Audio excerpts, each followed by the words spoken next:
What are some sort of unexpected surprises that you've had about Catholics? Because you just said something that I think would shock a lot of Protestants. You said this, Gomer and his wife were praying over this, you know, I mean, there are a lot of bad Catholics, you know, and I'm one of them, and sometimes I'm worse. That's why I went to confession the other night, you see. Well, one thing that I mean, this may not be necessarily tied to Catholics, but one thing that's really, like, been a surprise to me is that it's really ignited my spiritual life. My spiritual life was super dry. It was super dry. I didn't pray, didn't even read my Bible that much or study, and it wasn't always like that. I'd have my periods of being up and down. So, but I was very spiritually dry.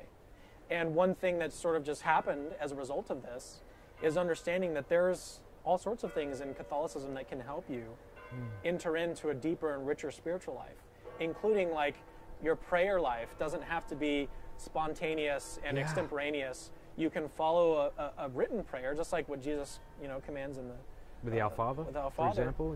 Yeah, and so there's all sorts of things that you can do. One of the things keep going. Sorry. Well, my spiritual life has been reignited as a result of this, and that was not something that I expected.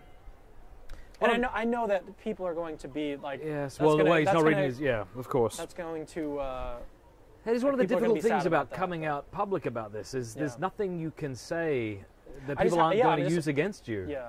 But I think what I saw last night in some of the comments from your wonderful Protestant friends, and I mean, you've been my Protestant friend for so long, and I love you, and and I'm not just saying that to sound patronizing. Like, I really do learn a lot from my evangelical friends about, you know, their devotion to Scripture, the small group communities, their love of Christ. There's a lot I do learn from them, and I love it. But one thing I love about being Catholic is the seasons of the church. It's like, which I haven't even learned. Here comes Advent, buckle up, you know, and then, you know, it's like the Christmas season that starts at Christmas, you know, and then you've got the Rosary, and then you know, praying the hours perhaps in the morning and evening.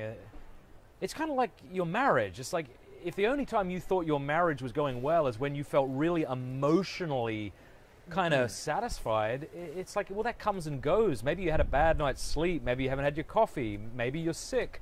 But if love is more than that, if it's about my duties, you know, and I know many Protestants would agree wholeheartedly with that.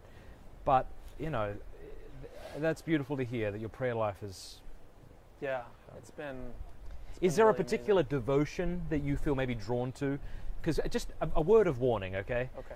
I think sometimes Protestants become Catholic and they get really excited and they want to do everything and they get exhausted really quickly.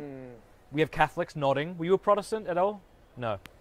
And it's just like there's too much. There's a billion chaplets. There's a billion different, there's several colored scapulas. You know, there's all these different things. And I love Jose Maria Escriva's advice. He says, there are many devotions within the church's treasury. Choose only a few and be faithful to them. So I honestly don't even know what you mean by, like, different devotions. Like, what does that even mean? Well, the Rosary, the Divine Mercy Chaplet. So I mean, no, I don't have anything that I'm, like, super... One thing, and I don't know if this is even related, but something that I've been sort of contemplating a lot on recently is the fact that, like, asking the saints to intercede on your behalf, like, that has just opened up a whole new resource to me that I, had never done as a Protestant. And so I find myself in my prayer life, like, asking a saint to pray for me. You think of Hebrews 12, we're surrounded by a great cloud of witnesses. Like, imagine the man, in the arena who's striving, but for some reason he's completely unaware that everyone's around cheering him on, and then all of a sudden you become aware. That's beautiful. Yeah, yeah. So that's one of the big things. Thanks so much for watching. Please like if you liked, and if you loved, subscribe.